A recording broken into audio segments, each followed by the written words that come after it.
Is that a vineyard? I'm looking at your tie. Is that a vineyard vines? Or we got? Yeah. It is. Sharp over there, man. Gotta make some changes. Hey, exactly. Does that mean you normally don't look nice? No. That's not for me. I hope the cameras are rolling for that one. Oh, good. Everybody good? Yes, sir. What we got? Now that you're through a full week, just how are you feeling going into your first game in this role? I feel good. You know, I really. This has been a really good practice week. I think there's been really good buy-in from the players with the new schedule stuff, the daily and the practice.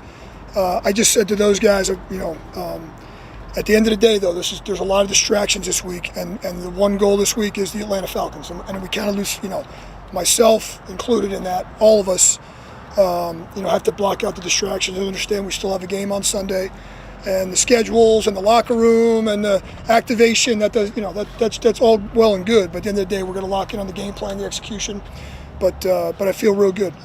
Like I said, I had a lot of positive feedback from the guys. Did a couple of guys who have said, like multiple guys have talked about like this being like their best practice week or feeling like they've done some of their best practices. What does that mean to you, and how do you feel you helped to provide that? Well, you know what, the results will show on Sunday. But I do believe in what we're doing. Obviously, we wouldn't be doing it.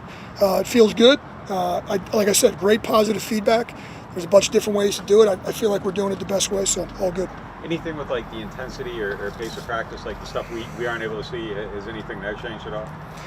Yeah, obviously we have all that GPS tracking stuff, so we look at those numbers, and those numbers will tell you a story. I think the pace of play in practice has really picked up.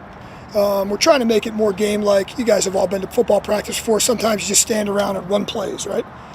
Just run plays. And so we're trying not to just run plays, trying to have a purpose, practice with a purpose. So, I mentioned, I think, the other day about we haven't been great with substitutions. It's been one of the things we got to get better at. We've burned timeouts this season at too high of a rate. And so, what I tried to do is look at the things we can work on. And so we've substituted every play on offense for the whole week from the sideline. And we can't be burning timeouts. We could have used a couple of those timeouts last week in the end of last week's game. And so, so we're trying to make everything, as much as we can, particularly pre-snap, just like a game. Substitutions, shifts, motions, all that. Try to cut down on some of the senseless penalties and the senseless timeouts. So I'm really happy. Wednesday, like anything, once you start and do something new for the first time, it's a little bit rusty, if you will. And I just gave a compliment. I thought our scout offense really started off the week slow, and today was our best day by far, and they really dictate the tempo of the drill for the defense. So just little things like that. But the pace of play in between plays, and I think Derek alluded to that the other day about, man, the most plays I've ever run. That's really what he's talking about, is that we're trying to keep the 40-second, the play clock, all those things, and just have a purpose. So, can you say where Eric McCoy's at? I saw him come back to practice. Yeah, well, listen, really good first couple of days, and but again, just a couple of days. So we're going to go another day with him tomorrow and kind of see where he's at, and not quite ruling him out just yet. And we'll see where he's at. But I also want to be smart with that. You could argue with Eric. He was one of our biggest losses so far this year. People maybe not think of that with the center and all that, but here's the heart of our offensive line, leader, and look at the results since he's been out of there. So I want to make sure when he comes back, he stays back, because he's a huge cog. He's a huge piece of what we're doing. So. But we're just like anything else, just trying to see where he's at. But I would say he's doubtful for this week. You talked about the intensity with practice and stuff, but what has the energy levels been like, maybe the meetings and just the feel of the locker room? Really good. The locker room, I think, is really upbeat. I think that the changes we've made in there have been received well, very, very positive. I see it, kind of a renewed energy a little bit, on the field and in the locker rooms and the meetings.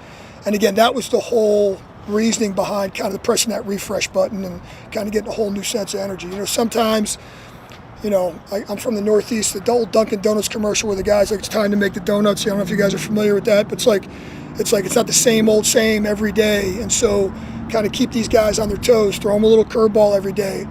I want guys running around, walking around with the antenna up like, what's next? Because you know what? That's what a football game is like. Football games, you never know what's coming next. And, so we want to kind of live that way. And so, but again, the energy level's been really, really good. I'm excited about that part. And like I said, the players have really responded well to it. Is there anything more you can share about Chris Olave and how he's doing, just in terms of whether he's met with a specialist yet? Yeah, here's what I know. Listen, Chris is not going to play this week. I can start off by that, saying that. We're trying to figure out what's the best now for the long term. There's a process in which he's going through. He met with our people, and then there's people outside the building. Can I tell you, every single person I'm aware of that he's met with, they're like, I think I mentioned the other day, there's a process. So, again, Chris is going to be out right now for the short term, and we'll make a decision on the long term. But he is meeting with multiple, people, and everyone here, our medical staff's been in touch with all them, and so just going through that process. So, Darren, have you decided he won't go on IR, or that's still to be determined too? It hasn't been officially determined yet, but it's obviously on the table for sure. On the table. Yeah. No Jamal Williams say, was that injury related? Yeah, he kind of, he tweaked kind of a deal that he was dealing with last week. So I don't think we're going to see Jamal this week. It's going to come up with that being the case, with the activation period being added to try to avoid situations like that. What can you say about sort of the nature of? Well, he was already dealing with something. He just re-aggravated the same thing. It wasn't a new. Yeah, he had an injury from a game, and he just kind of, was going through all of our stuff. And listen, there's a portion of our practice that's a really high intensity, full speed. So listen, we're not, because we do an activation period and we're stressing hydration. Does that mean we're never ever going to have a soft tissue injury again? No, it doesn't mean that. But what it means is we have awareness about it, and we're giving ourselves the best chance to limit those situations. In Jamal's case, it was a re-aggravation of a current. Yeah. So he's out or doubtful? Yeah, I don't think we'll see Jamal this week. I don't think we'll see him in the game. Have you had a chance to sort of think about Sunday and just that moment you run on the field and all that? Or trying not to. Yeah, trying not to. I'm trying to practice what I preach. So I'm preaching, stay in the moment. I'm preaching, no excuses. I'm preaching, be accountable. I can't get wrapped up in the moment either. I got to just go through my process just like everybody else.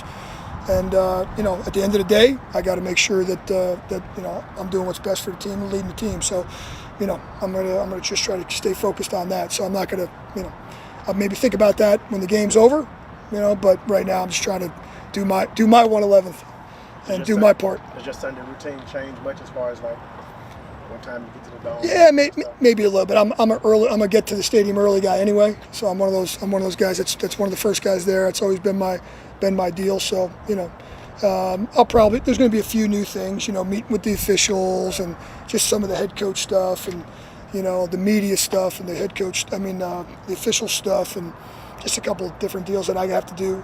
But other than that, I'm going to try to. I told you the other day I'm pretty routine driven. I want to kind of stay on my routine. The Falcons have won 5 of their last 6 games, and it seems like their offense has really found the rhythm since the last time you've seen them. What have you maybe noticed from them, and what have you noticed from Kirk Cousins? Yeah, well, they're playing efficient football. It's Raheem's done a really good job with the entire team.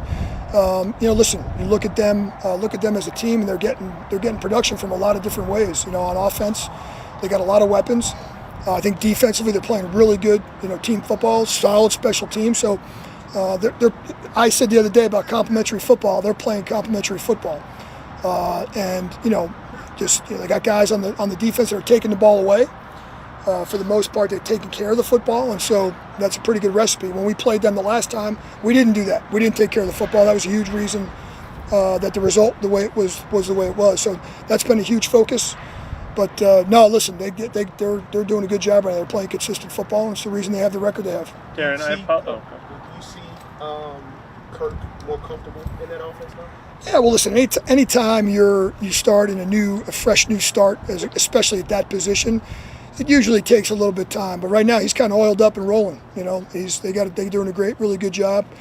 Their coaching staff, Zach and their offensive staff, they really got him in a good place right now. So it's going to be our job to try to disrupt that a little bit. But no, listen, I stand here and tell you he's playing good football. So I apologize if you detailed this already, but did you determine who the new you is for you on game days? In terms of game management? But, yeah. So, well, listen, peek behind the curtain, the way it's kind of been is Phil and I were always kind of communicating that. We've added Marwan to that mix, who also did game management, so just another voice. So the three of us will kind of be a three-headed monster, if you will, and just kind of communicating all that stuff. And listen, I'm going to be a little bit more involved with the offense and defense, no doubt. So, they'll grab me on certain situations. But I think we have a really good plan going in with the. Who's in the booth and who's on the field? Yeah, so me and Marwan will be down. Obviously, I'll be down. Yeah. And Marwan will be down. You can do it a different way. Yeah, you know. Yeah, no. And then you'll have the red flag. Yes. Things like what you see in the booth and all that. Yeah, like you were exactly. involved in a lot of that before. We have that process in place, so that part hasn't changed. Yeah. So we're doing what we've normally done. How much you talk to Zach just about analytics and decisions and go for it situations and those guys? That's more during the week. Yeah. More of a prep, kind of have a philosophy going in, and so. Listen, our analytics guys do a great job. They kind of throw some stuff at us at the beginning of the week. This is kind of the stuff to look for on the opponent. This is what they've done well. This is kind of the things so that all plays into it. I mentioned the other day just how the game plays out. Interesting last night, right? Baltimore and Cincy. Cincy has the 2-point play. They try to draw them off sides. Then they call timeout. So all those different things we talk about, leading up to the game. And then, listen, during the game, kind of like I said, those decisions are kind of made by kind of how the game's being played out and kind of how we prepared going into the game. So whether that's 2-point, whether that's a timeout, whether that's a go for it, whatever it is. So. What can you share with us in terms of the progress of guys like Nephi Sewell and Shane Lemieux who are Yeah. back? And is there a chance you have them available this weekend? Yeah, so Shane and Will Harris, right, and Nephi are 3 guys that are RI guys that are kind of designated for return, right, guys? Those guys are working. I thought Will Harris had a really good week of practice. I think we're going to see him in the game. I thought Shane Lemieux, same thing. I think Nephi, Nephi is coming off of a long, rehab, 9 months, right? He got hurt in December, so really more than that. And so he didn't get on the field until last week. So what was today? His 6th practice. So, we'll kind of determine where those guys are. But I think they're all progressing very, very well. I'm very pleased with all of them. I think Will and Shane are maybe just on track on track to play this weekend. And we'll sit down today and make a final determination about Nephi. Is this a week that you could see Dante Pettis or Kevin Austin?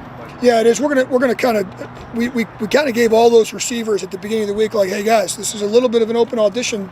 Your practice week's going to determine, who's up, who's down, and guys like Dante and Kevin and EQ, all those guys, obviously tipped in, and the guys who have been playing, Scantling and Jermaine and all those guys is, hey, listen, we're going to make a decision whether it's 4 receivers, 5 receivers, and based a little bit on the practice week. I can tell you this: I thought Dante and Austin had really good practice weeks. We'll go up and figure out, finalize the inactives and all that, but those are 2 guys that are certainly on my radar for sure. All good? Thank you. Appreciate you guys.